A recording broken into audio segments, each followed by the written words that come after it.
Cigarette butts, plastic bottles and bags, food wrappers, and cans are just some of the types of litter that can be found in the environment. Wind, weather, traffic, and animals move this litter into gutters, lawns, alleyways, and along roads. The litter that makes it into the gutters and sewage systems move through rivers and eventually into the ocean, posing a huge threat to the marine organisms and their habitats. My name is Troy Keller, and I'm a professor of environmental science at Columbus State University in the Department of Earth and Space Sciences. Plastics are very bad for the environment for a number of reasons.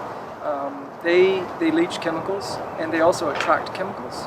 So there's a lot of concerns about the chemicals that actually leach out of the plastics once they get wet and are exposed to the environment. Plastics have lots of unintended and horrible side effects. Of course, animals consume them and die. There are lots of cases where birds and mammals, as well as turtles and other things, will eat plastic because it looks like organisms that they consume. So one of the big concerns, for instance, in the Great Garbage Patch in the North Central Pacific, is that the plastics are actually absorbing toxins from the environment in addition to the toxins they contain themselves, and that when organisms eat them inadvertently, they actually accumulate some of those. They get sort of an extra special dose of toxin. The question is, what are we going to do about it? This is Columbus, Georgia, and this is a geocacher enjoying a local park. Geocaching is an outdoor scavenger hunt using a GPS device. There are more than 1.4 million geocaches hidden and have been found by more than 4 million people worldwide.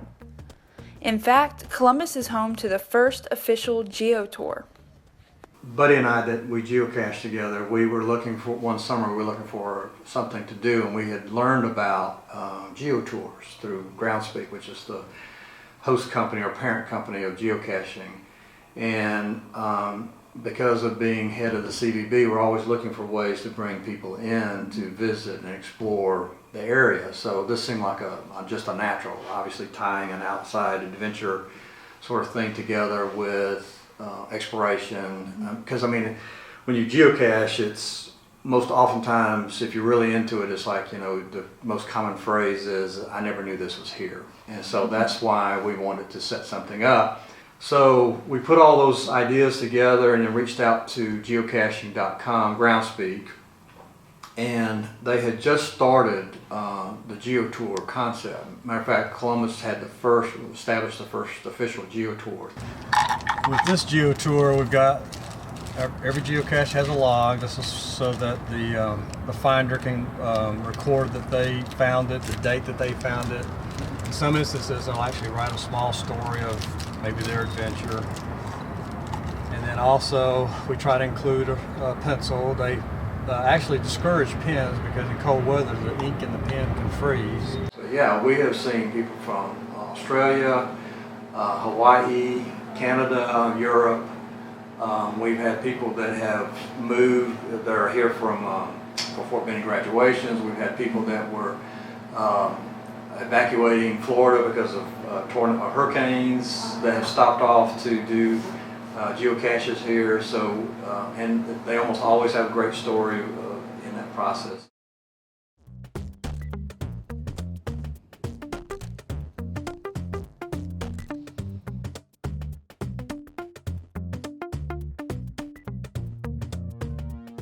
I started geocaching in 2008, and really it was a military thing. I was just trying to check out a new Garmin GPS that I bought, and kind of stumbled across it on the internet, and since then I've been on and off doing it for the past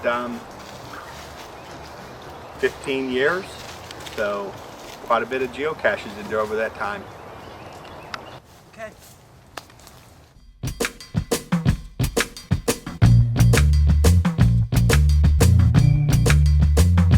My name name is Katie, and I've been geocaching in Columbus, Georgia for several years. And the other day I was driving through Carver Park and I noticed that it needed a little cleanup. And geocaching has this awesome initiative called Cache In Trash Out, and it basically gets a bunch of geocachers together and they go and clean up local parks and trails. Sometimes they plant stuff. So that's what we're about to go do, and we're hopefully going to make a difference in this small little park in Columbus. I just use plastic bags. You know, you get them from we get them from the commissary on base. Yeah. Oh, yeah. We just throw them away, and it's like, well, hey, I'm just gonna reuse them. So I keep them in my car all the time. So anytime I go caching, Yeah. I have them available.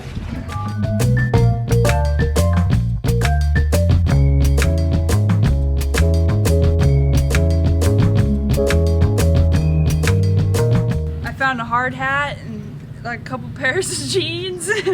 You never know what you're gonna find. I gotta get a new bag now.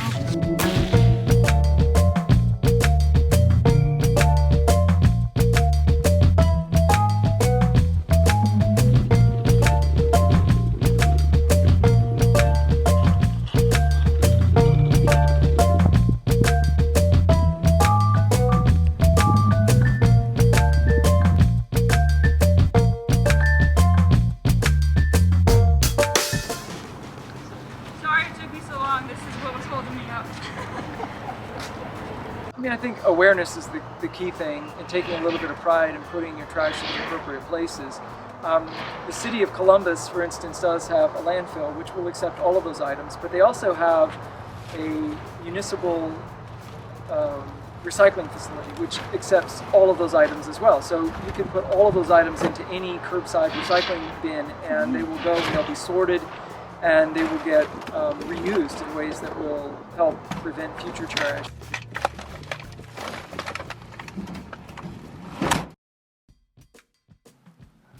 For the last 13 years, geocachers from all over the world have come together to celebrate International Cache In Trash Out Weekend in their communities.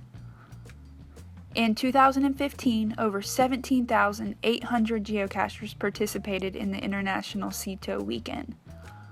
For 2006, the celebration is extended to 2 weekends, one in April and one in September. Cache In Trash Out is not something that's just going to happen that one weekend in April. It's an initiative that encourages geocachers to always be mindful of the environment wherever they are. And that's all, folks.